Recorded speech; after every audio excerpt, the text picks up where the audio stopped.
সুপ্রিয় দর্শক মন্ডলী,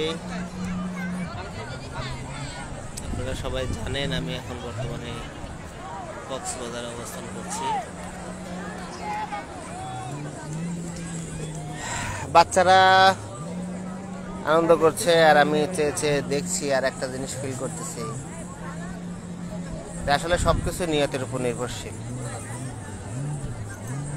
2004 সালে এসএসসি পাশ করি।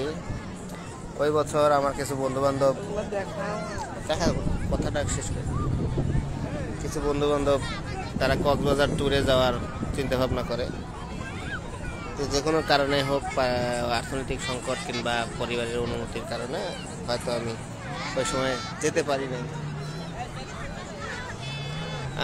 তখন থেকে মনের মধ্যে একটা ইচ্ছা, এই সমুদ্র, সাগর দেখা, সাগরকে দেখা, সাগরের গর্জন শোনা। আসলে এখন এসেছি যে সময়টা ডিসেম্বর, জানুয়ারি, ফেব্রুয়ারি, এই সময়টা আসলে মানুষের ছুটি ছাটা থাকে। বিচে লোকের চাপে আসলে বিশেষ সৌন্দর্যটা অতটা উপভোগ করা যায় না। তারপরেও সবারই তো ছুটি তো একসাথেই হয়, ছুটি তো আর সব একসময় আলাদা হয় না। যাই হোক, তখন থেকে 2004 সাল থেকে আসার খুব ইচ্ছা ছিল। আসা হয় না, সুযোগ হয় না। এরকম করতে করতে 2019 সালে, 2004 থেকে 2019, প্রায় লং 15-16 বছর, 19 সালের ডিসেম্বরে সুযোগ হয় আমি আমার পুরো পরিবার নিয়ে কক্সবাজারে আসি। তারপরে আসলে কক্সবাজার, কুয়াকাটা, সমুদ্রের যে আসলে একটা আলাদা টান, এটা বারে বারে আসতে মন চায়। আসলে আল্লাহ পাক যখন সুযোগ করে দেন তখনই সুযোগ হয়। আল্লাহ সব কিছুই আল্লাহ পাকের ইচ্ছায় হয়, আল্লাহ পাক মানুষের নিয়তে হয়। সমুদ্র দেখার ইচ্ছা ছিল, এক সময় মনে হতো যে জীবনে মনে হয় সমুদ্র কোনোদিন দেখবো না, কিন্তু 19 সালে আল্লাহ পাক আমাকে সুযোগ করে দেয়। তারপরে 20 সালে আমার এক ছোট ভাই এবং আমার ফুফাতো ভাই, এদের উদ্যোগে, এদের স্পন্সারে আবার সেন্ট মার্টিন পর্যন্ত ঘুরে আসি। আবার 20 সালের পরে আবার 4 বছর পরে গ্রামের লোকজনের উদ্যোগে আসার সুযোগ হয়। তো যাই হোক, এবারকার জার্নিটা একটু কষ্টদায়কই ছিল।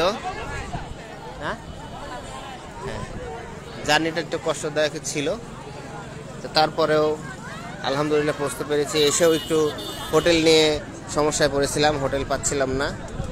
এই যে সব বাচ্চারা পানিতে লাফালাফি করে আসলো। হয়ে গেছে।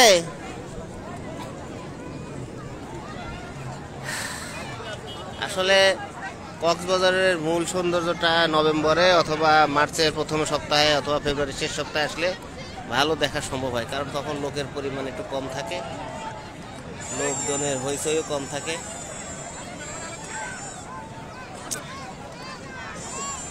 এটা আসলে আল্লাহ পাকের সৃষ্টি। আর আমরা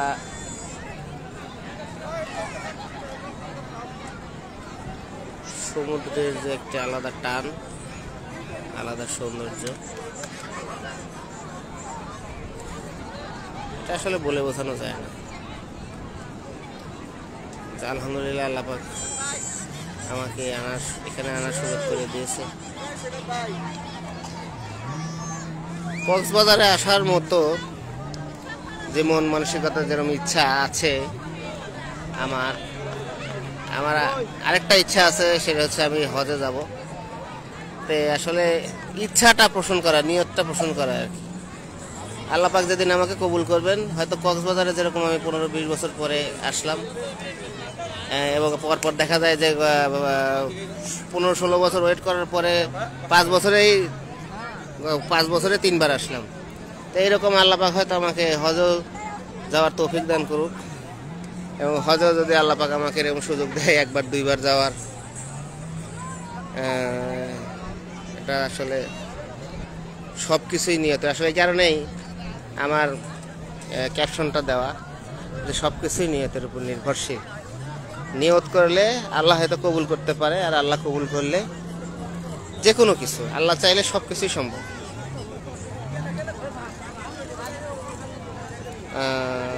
আর চেষ্টা করলে স্বল্প খরচেই আসা যায়, চেষ্টা করলে সেইভাবে আগে থেকে প্ল্যান প্রোগ্রাম করে আসলে খরচ যে খুব একটা বেশি হয় তা না। যাই হোক,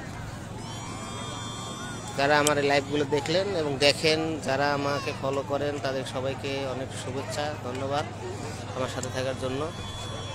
এভাবে আমাকে সাপোর্ট করে যাবেন ইনশাল্লাহ। ধন্যবাদ সবাইকে।